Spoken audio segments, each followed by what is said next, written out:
Yeah, DJ Twist the Hustle, Tdotunderground. The social media think I'm wearing a mask on the subway. You can see it's almost empty. Well, it is empty still between myself. So yo, check this. I'm on my way to see DT the artist doing a follow-up, yo. We had him on the show before years ago, plus we had him on a performance.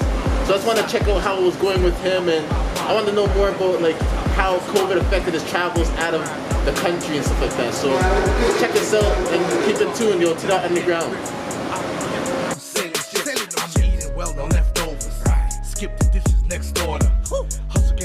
Alright, so we're here with DT the artist. What's going on, DT? How's everything going with you? Hey, greetings, man. It's your boy DT the artist. Things are good, you know.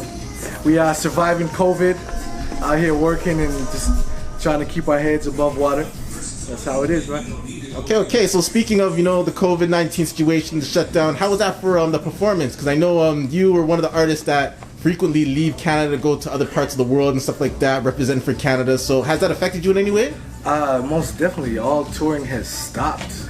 There's no going to the States, no going to Europe right now. So we've just been biding our time, talking with the team, making sure that we get everything ready for when things do open up. We have our stuff good to go and just ready to get out there in the world. Okay, so speaking of like the government shutdown due to the pandemic, like how did you feel about how do you feel about the local scene? Like, do you feel it's affected it or not, or like what are some of the things that you noticed? I definitely feel it's affected. I know right now maybe like Freddie Fame's doing some hidden, I guess, beat spot events. Shout out to Freddie Fame. But other than that, everything has kind of come to a shut and a standstill. But for me, when I talk to other artists, I tell them this is your time to build your audience. Reach out to people, build with them, communicate. Don't just post, like actually engage with people so that when things move to that next situation, your audience is bigger. So when you're releasing tracks, you have people that you're releasing to instead of just releasing to other artists. Performing artists aren't performing as much. They're not performing at all, really. The venues aren't able to house artists, so it makes it really tough. And for a lot of us artists, that's where our income came from, was doing shows, touring, organizing, that kind of thing. It also makes it harder to sell merch. So I think it's affecting everybody greatly. But you know, smart artists are always finding other ways to diversify and get an income while things are in shutdown mode. Okay, yeah, because I seen you selling some of the masks with the DT brand and everything still. So yeah, so I got the masks, I got new T-shirts coming, I got rally towels coming soon, I got the bracelets coming soon. You know, as you get the money, you invest it into things that will help with what you're doing. Because I'm hoping in the next 2 years now to plan my first world tour, where for probably about maybe 6 months out of the year, like we're just on tour going to different countries and cities around the world. You think that's gonna happen in 2021? Nah, 2022. 2020. Yeah. Okay, just to push it out to make sure. Too, right? Because we're taking the time to not only make sure the preparations are there, but also to make sure that, you know, the budget is there, we have the whole team in place, and that each country is already open and acceptable to the idea of having touring artists again. So what's going on with your record label with them, NWJ? You keeping in contact with them? Oh, NWJ, that's the family for life out in Poland. Shout out NWJ.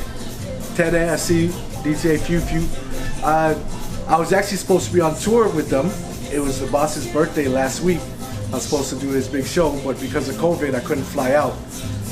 And even if I did, I would have had to quarantine for 2 weeks. So that makes it hard on the family because there's no income for 2 weeks, right? So yeah, NWJ is still good. I'm still repping for them. I got all the shirts, I got all the merch, the branding.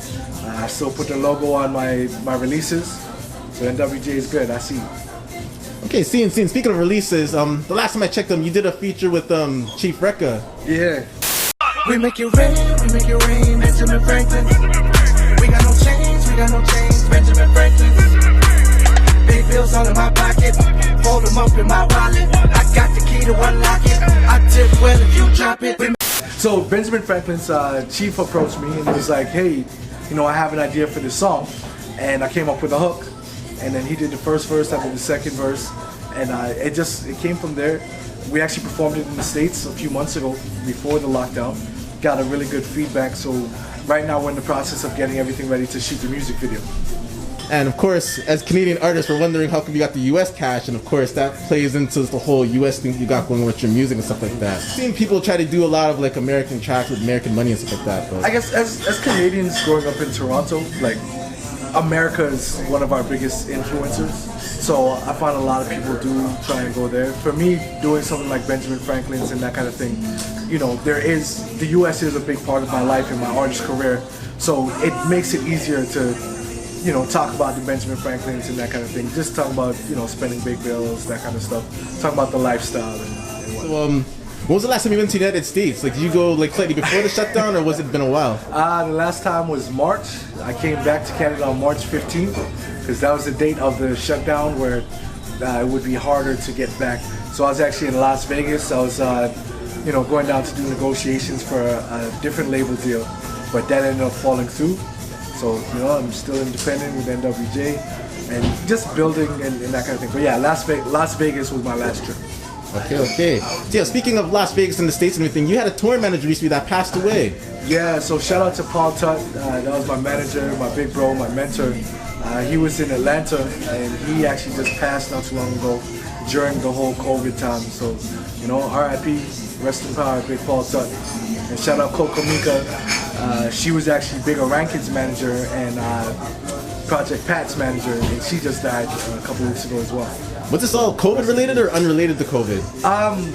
I'm sure it's all related. I don't have all the facts, but I just know it happened during COVID. Okay, so it's not confirmed yet. What was the cause of death? It's not confirmed. Okay, well, again, my condolences. I know like that person was a pivotal part of your career, of us going and everything, and I hope that, you know, things go forward from there. I know. So my last point is this has to do with the city, and you know there's been a lot of protests going on, and of course everything with George Floyd that's happened in the States and everything.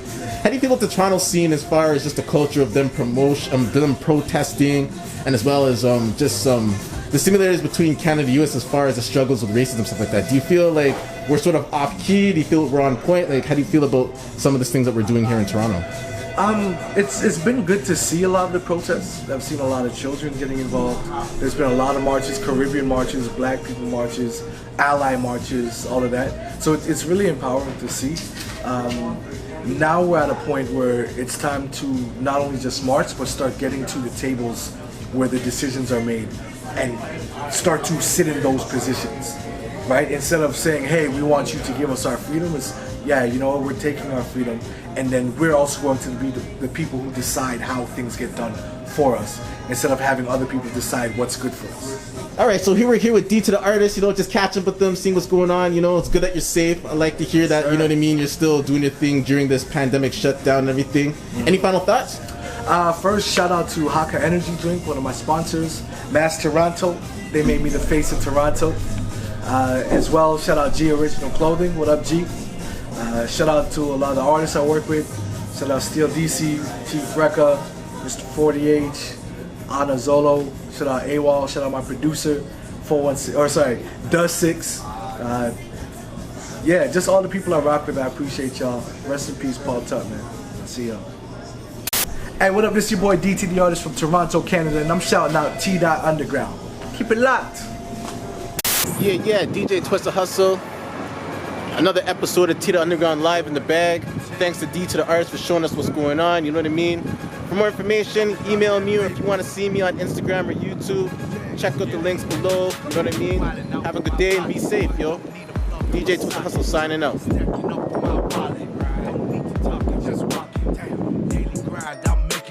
No Pringles, but I'm getting chips. Strong hand, I'm getting grips. I'm the captain, I'm sailing ships. I'm eating well, don't let